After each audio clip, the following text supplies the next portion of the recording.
Bonjour cher Marcassin, laissez-moi aujourd'hui vous conter l'histoire d'un illustre Ardennais. Si je vous parle de la Sorbonne, vous pensez directement à la célèbre faculté parisienne, n'est-ce pas? Eh bien savez-vous qu'elle tire son nom d'un certain Robert, né à Sorbonne, près de Rethel, en 1201. Enfant de paysan, sa jeunesse est mal connue, mais on sait cependant qu'il fut destiné à une vie religieuse.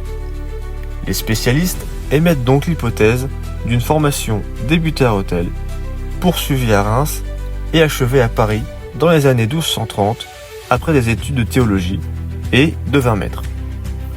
À la fin des années 1240, on le retrouve comme chanoine, c'est-à-dire ecclésiastique attaché à une cathédrale, à Cambrai d'abord, puis à Paris, où ses talents oratoires sont remarqués par le roi Louis IX, futur Saint-Louis. En 1254, il fonde son collège, au sein de la faculté de Paris, rue Coupe-Gueule, aujourd'hui rue de la Sorbonne. Ne pas s'y méprendre cependant. Le terme collège renvoie à cette époque, avant tout, à un lieu d'accueil, plus que d'enseignement. On retrouvait ainsi des collèges pour accueillir chaque nationalité, comme le collège des Anglais. Le collège de Sorbonne était quant à lui destiné à héberger des étudiants pauvres en théologie. Ils étaient nourris, logés et percevait un peu d'argent. Durant 20 années, en tant que proviseur, Robert de Sorbon s'adonne au beau fonctionnement de son œuvre, l'agrandissant, l'enrichissant.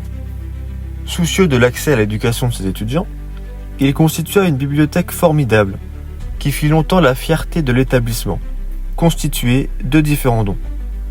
Gérard d'Abbeville légua notamment plus de 300 manuscrits en 1272. Le maître de Sorbon meurt en 1274 en laissant derrière lui un tout jeune collège, pourtant déjà bien installé, puisqu'approuvé et protégé par le roi et le pape. Il laisse aussi derrière lui la mémoire d'un homme de talent, prédicateur de renom.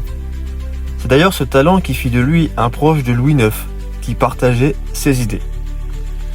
Il promouvait le sacrement de la confession et dénonçait les mauvaises mœurs entraînées par le jeu, la prostitution ou encore l'orgueil. Dans ses sermons, il visait aussi les femmes pour les conseiller et les corriger dans le salut de leurs époux et enfants. J'en profite aussi pour vous dire que dans le cadre de mes études, je fus amené, avec mes camarades, à réaliser une exposition sur lui. Travail qui fut exposé en la bibliothèque du campus Croix-Rouge à Reims, qui porte son nom. Cette exposition peut être prêtée. Donc si vous connaissez des personnes ou des établissements qui seraient intéressés, n'hésitez pas et contactez-moi. Rendez-vous désormais dans une prochaine vidéo. Ardennes tient ferme.